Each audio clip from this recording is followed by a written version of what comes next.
What's up, everybody? Welcome back to another episode of the Monkey Mind Podcast. As always, I'm your host, Danny Perez, along with Anthony Florentino. You can now watch the episodes on our YouTube channel. You can access all these links on our website at www.monkeymindathletes.com or Instagram at monkeymindathletes. We've also uploaded all of our Mobility Monday videos with Tori Diamond on our YouTube channel, so be sure to check those out as well. This podcast is proudly sponsored by Daily Dose CBD Inc. Flo and I love using Daily Dose CBD products. Both the tinctures and balms have worked wonders for us. Whether it's mitigating muscle soreness or quieting the chatter in our heads, we have both noticed a major improvement in our day-to-day lives. Daily Dose makes full-spectrum CBD products that are devoid of any intoxicating effects. Through research and clinical trials of Daily Dose's CBD products, it's shown to have successful results in anti-inflammatory, anxiety and PTSD, anti-tumoral potential, help with breaking addiction, neuroprotective, anticonvulsant and epileptic relief, rheumatoid arthritis and chronic pain, and aid with sleeping disorders. If you'd like to pick some up for yourself, head over to dailydosecbdinc.com and use promo code MonkeyMind15 for 15% off your purchases. That's promo code MonkeyMind15 for 15% off at dailydosecbdinc.com. This is episode 47 featuring Maame Biney. Maame is a short track speed skater who competed in the 2018 Pyeongchang Winter Olympics for Team USA. Let's get into the episode. Yeah, so for everyone listening, if you don't mind introducing yourself, tell them who you are and what you do. My name is Maame Biney, and I am a short tracker. Sorry, I'm a 2018 speed skater. Sorry, my brain is not working. It has not been working for a while. And yeah, I'm a 2018 short track speed skater, and Olympian. Yes, forgot to add that in there. And yeah, fun times. Yeah, no, don't forget that. It's kind of a big deal. So.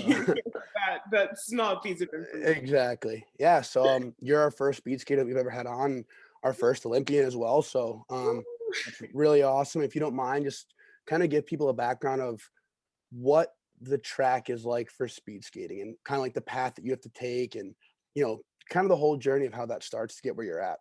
Yeah. So for me personally, like everyone is different. So usually in order to get even like started in speed skating, you have to kind of like know someone who knows someone who does speed skating. It's just like you don't really like come across it very often. It's not like hockey or figure skating or like soccer or anything like that. So I was born in Ghana. I wasn't born in US. So I came here for like just a small visit to visit my dad when I was 5. And I just ended up staying here because I was I was a little brat and it was like, I don't want to go home. So I'm not going to go home. So my dad like made plans for me to stay. And then like we ended up like driving down like a road and he set a sign that said like learn to skate, and that was for figure skating. And so I did that for like a couple of months, and then my figure skating coach, who was my speed skating coach, or who was a speed skating coach, recommended to my dad that I should do speed skating. And my dad didn't know what that was. I obviously didn't really know what that was. And so my dad was like, okay, sure. Like if you want to do it, go ahead. If you don't, okay. But I ended up doing it, and yeah, and now I'm here. Yeah, and so speed skating is like a 111-meter track, and it's basically like inline and track all at the same time, closer to inline than anything. Yeah, and you just like skate as fast as you can and Yeah. try to win, and Yeah. that's it. At what point for you were you realizing, okay, I'm pretty good at this. I should, I can maybe make a run at the Olympics. How did that, how early did that start for you? Yeah, so I think like in the back of my head, because it was the 2010 Olympics in Vancouver, and we were actually at practice, and I remember like watching it with my coach and my dad and like everyone on the team, and I don't know, I just like didn't really like think like, oh, like I want to make the Olympics, you know. I was just kind of like there, but the time that I like first realized like, oh, I kind of do want to like go to the Olympics or something, or something, would probably be like when I was 14, 14 or 15, 14, 15, 16. And I made my first junior team. Well, I ended up not making my first like tryout to the junior team, but then like the next year I made the junior team, and I traveled and it was really fun. And I was like, frick, I really want to do this. Like this seems like such a cool like experience to do, and I want to keep going. And I mean, if I can make it to the Olympics, then that'd be super awesome, obviously. And if I can't, that's fine. But yeah, like I think when I was like 15, 16, 14, around Awesome. there. Oh, that's super Yeah. cool. Thank Um, you. yeah, but I mean, obviously, kind of, switching gears a bit now. I mean, obviously, as you know, this is a platform about, athletes having a chance to speak about their mental health. And, um, Yeah. what were some of the things that you'd say that you've struggled with or, had struggled with in the past? Yeah. So I feel like if honestly, like if I didn't have any struggles or anything like that, like I don't think I would like be here talking to you guys.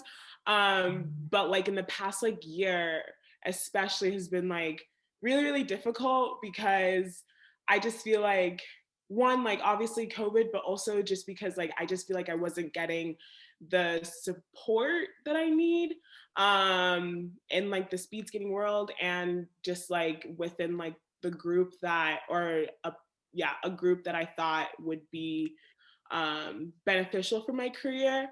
And so I just had to like, and I've never felt that before because I've always had my dad, I've always had my club, and they've always like been behind me and have always supported me. So and I didn't know what to do and I didn't know how to deal with that. So I just kind of like had a lot of um, I guess like setbacks, or like what's that word? Like when you're like struggling with something, like tug of war. Yeah, Hmm. yeah. I had a lot of tug of war with like whether I want to keep skating or if I should just quit and like go to school. And I don't know. It was just a lot. But I think what like brought me back and what like made me realize, okay, like yeah, like going to the Olympics again and trying to get the gold is my ultimate goal, and no matter what I should just like keep going. Like what brought me back was like my dad, and also just some people who understood what I was going through and just was like, this is your they ultimately gave me like they were just like, this is your choice, and whatever you do, like we're behind you and we support you, but we would love to see you go to the Olympics again, kind of thing, if that makes Hmm. any sense. So I was like, yeah, I would love to see myself going to the Olympics again too. Yeah, of Yeah. course. So you're a 2000 birth year, correct? Yes. So that means you're 20, turning 21 this year, if you're not already 21. Yeah, I already turned Oh, 21. okay. Well, congratulations. Happy birthday. A big Thank milestone. you. Yeah. But so then, I mean, you're super young then. Um, would you say that you're super young in the speed skating world? Or because I mean, that's very young to be saying, oh, I don't know if I want to keep doing this, you know? Yeah. Yeah. So it's weird because the age difference in the speed skating world is very like, it can go either way. Like there's some people who are there's actually a kid who's going to world champs and he's 17, and then there's like a kid or another person who's going to the world champs and he's like 34. So it's just like there's a huge like age range. And I think I might be like kind of in the middle because people start to like retire when they're um like 24, 25, just depending on where they're at in their career. And if they're like, okay, I want to go out with a bang and this is like my bang, then I'm good. Or if they're like, oh, I want to keep going, then they'll keep going. But yeah, I think I would say that I might be a little uh quote unquote young, I guess, to say, oh, like I don't want to keep going, or to even think that I didn't want, or to think that I didn't want to keep going. Yeah, because like most people do like just like most people go to like 2 Olympics or maybe even like 3. So it's like kind of rare to see someone just go to 1 Olympics and then stop unless something happens. So Mhm. yeah. Did you find that, the struggles that you've gone through in the past, say, year, do you feel like how is it manifested for you in your struggles? Do you find yourself getting anxious from it, or, um, how do you cope with that, and kind of just, you know, how did you deal, in a Yeah. sense? Yeah. So I think like how I came through, I feel like this is like a little weird, but I think I became more of like a like a I don't really care anymore kind of mindset. I like and more of like a selfish person. It sounds really bad, but like when I was younger, like I've always wanted people's, I guess, like validation, or I wanted to make people happy, and when I skate, like I want to win to make people happy, and like obviously it would make me happy, but then it would make like other people like proud of me, and that's what I wanted. And I realized that that comes to the expense of my happiness, and I don't want that anymore. And I want to be able to be happy for me and just like skate for me and do things for me. So I think I'm more of like, okay, like if people, or I'm trying to get to the point where I'm like, if people like aren't happy for me or aren't proud of me because of what I got, then that's their problem. That's a them problem. And like, yeah, it sucked for me, but I can't like put my happiness in their little bubble thing, if that makes any sense. Yeah. So I'm kind of like, oh, okay, cool. Like it sucks that you want to like it. I'm happy that you want me to be, or I'm happy that you're proud of me, or that you want to be proud of me. But at the same time, like it sucks if I quote unquote disappointed you in a way, but that's your own little thing to figure out. And like, I'll just figure out my own stuff kind of thing. So, yeah. I hope that I, made sense. no, it definitely did. But I mean, from one competitive athlete to another, I think the biggest thing when it comes to losing your love and passion for your sport is based off of other people. It has nothing to do with you. You are, what you've been doing. It's Hmm. you know trying to please your parents or coaches and fans and all this stuff Yeah. to the point where it's you started doing something because you love that sport, Right. but Yeah. then you do it for so long, you're doing it at a competitive level, and obviously it becomes a job at some point, but Hmm. you don't enjoy it because you're not doing it because you love it anymore. You're doing it to impress this person or that person, Hmm. Yeah. and you really do lose your love and passion for it. And I wish people kind of understood it from our perspective, which Yeah. is great, which is why I loved that you said that, because it does bring knowledge to, obviously, you being the first Olympian and speed skater. Like, I hope other people hear it because now they're taking the perspective of somebody that's gone through it. Yeah. So Yeah. I'm glad Exactly. you said that. Yeah, and like you kind of said, like it's just also kind of a job. Like it's a Yeah. second job added on to the already stressful job that you have. Like, why is it that I have to like make you happy? Like, why is it my job to make you happy? It's your own job to make yourself happy. And I'm sorry that it like comes off, or it like stems into me or whatever. Like it's so annoying. And Yeah. it took me a while to figure that out. So Well, you're taking it personally when you think that your coach is mad because you didn't perform at your best ability, even though you gave it your all. You're hmm. still like thinking about that. It's still in the back of your head that, Hmm. oh, great, now coach is pissed because I was whatever. Yeah. I'm trying to figure out this speed skating, but coach was pissed that I was 2 seconds off or something Hmm. like that. Hmm. And obviously hockey's pretty complex sport when it comes to stats and the coach being pleased, but Mm. uh, it's we take it personally as athletes too, though, just because we're so Yeah. competitive. So Yeah. Yeah. No, agreed. Like your coach's emotions start to become your emotions too. And it's just like, uh, on yeah, top of your own athletic emotions that are going on. So, yeah. Yeah, it's definitely tough to juggle. I mean, and I think it's great that you're saying it because you're an Olympian and you're at the highest level. That's as high as it goes, you know? Mhm. And Mhm. I think a lot of athletes can resonate with the message that, you think that when you achieve the next obstacle or the next goal that you have set for yourself, that you're going to be happy. Yeah. And you always think it's the next one, it's the next one, and here you are at the highest possible level, and you still aren't even receiving support. Yeah. Yeah. So I think the important message that I've learned, unfortunately, later on, is that you have to enjoy every single step of the way and not Mm, think that it's the next goal that you achieve is going to make you happy, because it's like buying the next car, like the bigger yeah. house. It's just Yeah. it's falling in love with the process and falling in love with the game itself and what you do Yeah. in itself to the bare bones, and that's it. Because I mean, and like I said, you're the prime example of that. You're at the peak. You're a peak performer at the highest possible level, and there's still people who aren't going to support you in the way that you deserve. Yeah.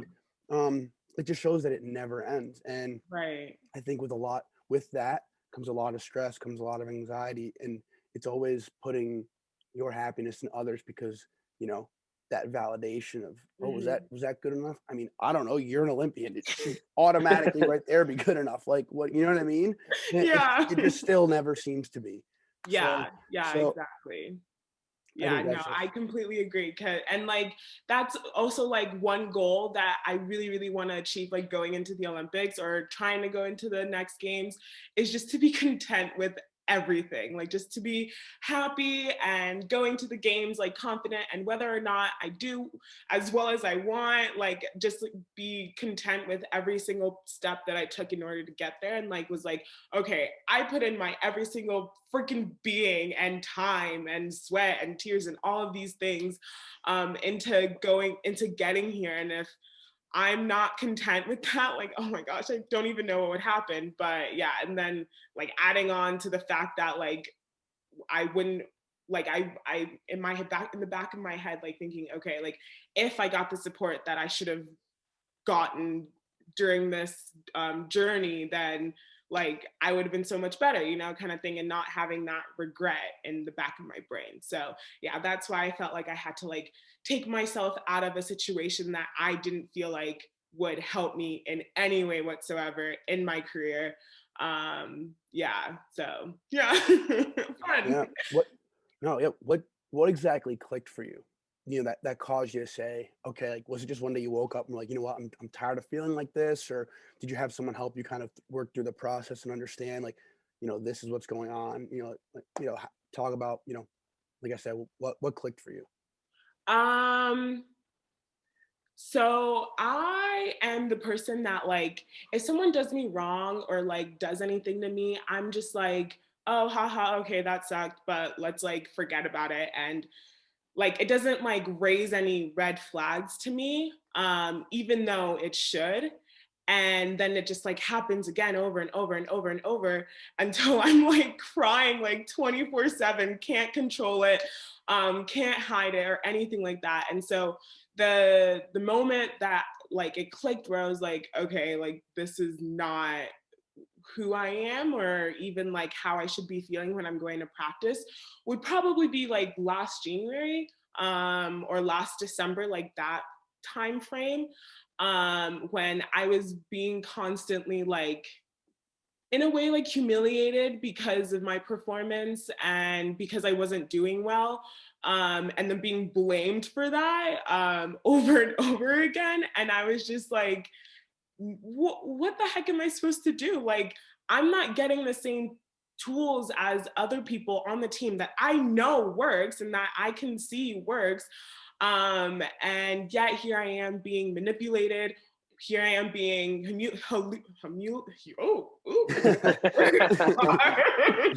oh no, humiliated.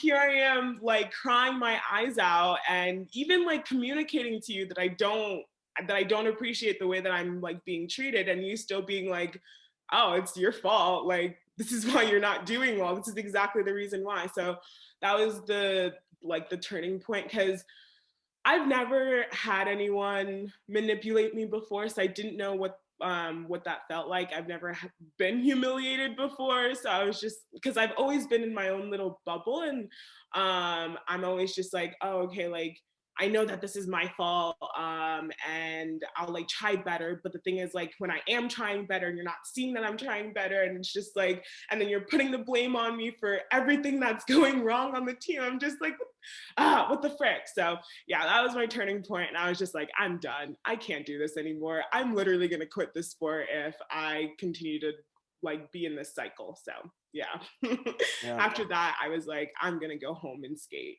or go back to Virginia and skate. Mhm. I think that's very frustrating, and it's crazy how you hear that with a lot of different sports where players are on the brink of quitting, Mm, and like literally some even do quit for a bit and then come back to a changed situation, hmm. and all of a sudden it just things kind of start to click from there. Yeah. And I think it's it's tough because a lot of players find themselves in really bad situations and don't switch it up or don't give a different opportunity a shot, and Yeah. they can never become what their full potential is. And you see that when Yeah. a lot of players go from, in team sports specifically, you see a lot of players go from spots where they don't play at all, Hmm. and then they go to a different spot, and all of a sudden they're getting called up 2, 3 levels within a season or two. You Dang. know, and Yeah. I think this is a similar situation for you. I mean, not being given the exact same tools that works, and then being blamed, and that's just a really bad situation. Yeah. And that's why the statement "Go where you're wanted" is so important. Um, Yeah. Yeah. That's very, very true. Yeah. And it like I can see that happening to other skaters. And I can just see, and it has happened to other skaters, like the love for their skating just like disappears because of this one person that just like they've been skating for 10 plus years, and obviously, and they've had numerous coaches, but and obviously like not all coaches are going to be great, all coaches are going to freaking suck, but like at the end of the day, like they're going to try to make you better because you are their athlete, you are their skater, and you are their responsibility, and their responsibility is to make you better. And if they're not doing that and you communicate that they're not doing that, then it's just like, okay, let's like try to figure something out, and let's work together to figure it out, and let's move up at the same time. But like I can see skaters like lose their love because this person is just like not understanding. I can, and it sucks because like, you know how there's like some people who like deeply do not understand or don't like they in their brain they're like, I don't understand and it's not my fault kind of thing. mhm. Like they just do not understand as long as much as you tell them, like they will never understand. And I think that's like the type of person that this person is, and it really sucks.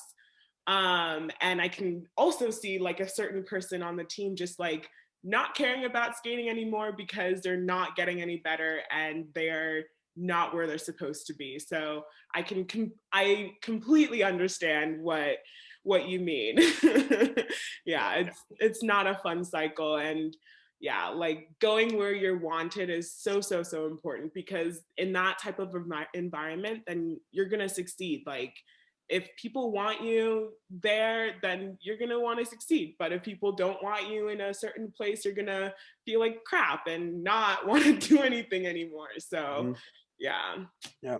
And as much as they say, you know, you're the only person who's responsible for your own confidence, that is so true. But when you have someone telling you every single day or every other day, whatever the case is, that they don't believe in you, Yeah. it's going to take a toll. I don't care. You can be the most confident person in the world. It's going to catch up to you. Yeah. And you're literally going to turn into the worst player, the worst speed skater that there Right. is, Yeah, because exactly. when your external forces are kind of telling you that and believe less of you, it's just how it's going to be. I mean, Hmm. you can have, like I said, be the most confident person, but I don't know, having a good support system and having people that believe in you is so crucial to development. Yeah, yeah, I completely agree. And so it's funny because speed skating is like a when I say this, I don't mean this in a bad way, but it's like a toxic sport because you have to skate in a group setting in order to get better, but you're racing individually, and the people that you're racing is probably going to be your teammates. And so it's just like you have to obviously push your teammates, and your teammates have to push you, but then like you're racing your teammates and you want to win, and it's just a lot of like craziness. So I completely agree. I don't really know where I was going at that point, but I knew there was like a point to go to that, but I'm sorry. No, that's good. It's all good. How about so you didn't go to college because you decided to go right towards the Olympics, obviously, correct? So I'm actually like going to both school and college, but I don't really know how that's going out Okay. working for me right Okay. now. So were you forced to make a decision at one point though, all in on speed skating, or I will take some classes on the side? How does that work in your sport? So it kind of just like depends on you, and how you feel like you can juggle both school and skating. Like, I don't, this is gonna kind of like put them on blast, and I'm super sorry, but I just feel like USS, like, yeah, they do help, and like they have a program set up at Slick to help the skaters out. But I just think that, and this is probably why a lot of people quit, like they are forced to choose between school and skating, because skating is a full-time job, and school is obviously, especially college, is a full-time job. So but for me, like I chose the path to do both like skating as a full-time job, but then also do like a part-time job for school and take like one or two classes, maybe three, depending on how I'm feeling that semester. So yeah. Okay. This might be a silly question. Is there like are there colleges with speed skating programs? No, Not no. one. I feel like, yeah, no. We used to have one. Like I think US Speedskating had like a partnership with Marquette. I don't know where it's located, but I've heard the older generation speed skaters like talk about that a lot, and say how like they would go train in Marquette and go to school there, which was which I feel like is such a cool setup, and I don't really know why it fell apart. But yeah, there's no schools like that have speed skating, or like there's no like speed skating teams, which really sucks. But yeah, so yeah, I don't know. Yeah. Yeah. What's next? Sort of down the pipeline that you're shooting for, or next couple years. What's kind of what the next couple years looking like? So obviously, like the games are coming up in a year. Fingers crossed that actually happens. So I'm just like training for that, and like setting up a plan to like consistently, hopefully next season, like be on the podium, so that I'm like, okay, like I have confidence going into the games that I can be on the podium. And if that doesn't happen, then just being content with everything in my training, and just going out there and doing my best, because yeah, it's it's gonna be a tough road for sure, but I'm excited to be on it. Yeah, of course. Yeah. Without revealing it, too many of your secrets, what's the day-to-day preparation going to look like for you, for the Olympics? Frick. This I am not okay. I literally just said that I'm excited, but I'm not excited for this summer. Just because that it's gonna be a lot. Like summer training is always the hardest, and I just think that this one is gonna be even like harder. So I wouldn't be surprised if we had like 2 or 3 sessions a day, maybe even 4. Wouldn't be surprised if we had 4. Yeah, and lots of running, lots of biking, lots of intervals, lots of ice time. So so excited. Yeah. Well, that's what it takes. Yeah, Yeah, exactly. I'll take the ice time. Just the Sorry. bike and run. I'll take the ice time. The bike and running you can keep. Yeah. Yeah. I hate running, but I'm trying to like because running is very important, unfortunately. And yeah, I'm like trying to like run maybe like 20-30 minutes a day, and it's not working out very great, but it's okay. Yeah. Gotta do what you gotta do. Yeah. Yeah, exactly. I Yeah. I just saw. Are you Okay. you got a Red Bull helmet? Are you on Team Red Bull officially? Is that Yeah. That's awesome. Congratulations. That's super exciting. Yeah, thank you. Thank you. Congrats. Yeah. Yeah, it was a long time coming and I'm super excited to be on their team. Yeah, they're great. Like, they're so nice and I love them. So yeah. Yeah, And I'm not just saying that because I'm on their team. I yeah. actually need No, that really is so cool. That's such an awesome opportunity. Thank you. Thank you. Yeah, I gotta grab them when they come, Yeah, Oh definitely. yeah. Um, Yeah. Flo, anything else? No, I appreciate you coming on. I mean, congrats on Red Bull. Best of luck with training in the games, and sticking with everything. So I appreciate it, and can't wait to watch. Yay! Thank you Yeah, guys. Yeah, this is super fun. I think this is like definitely a platform where I could be a little bit more honest because it's more about mental health and yeah, like I said, like this past couple years or a year has been a little tough. So I'm glad that you guys were able to give me the platform to speak on it. So no, of course. yeah. We greatly appreciate you taking the time to talk with us and being open and vulnerable. And just actually one last thing, if you could give someone advice who is going through the same thing that you are going or we're going through, or Mhm. potentially maybe going through the same thing, what's something that you would want them to know, or something that you wish you would have known during that time? A piece of advice, or Um, whatever the case is. Yeah. One that it is okay to cry. I try to like hold it in, but yeah, it's okay to like show your emotions and just cry. Like it's fine. Just let it out. It's Yeah. okay. And to also find the people that you really truly feel like have your back and that won't like stab you in the back kind of thing because that is so important and I've had to realize that kind of like the hard way so Yeah. yeah. Yeah. No, we agree. That's great advice. So, thank you again. We really appreciate it. Thank you guys. Oh, Yeah. this is so Yeah. fun. Yeah. Best of luck with everything. Thank you. Right. You too guys. Have a good one. Yeah, Bye. Bye. thanks. See ya.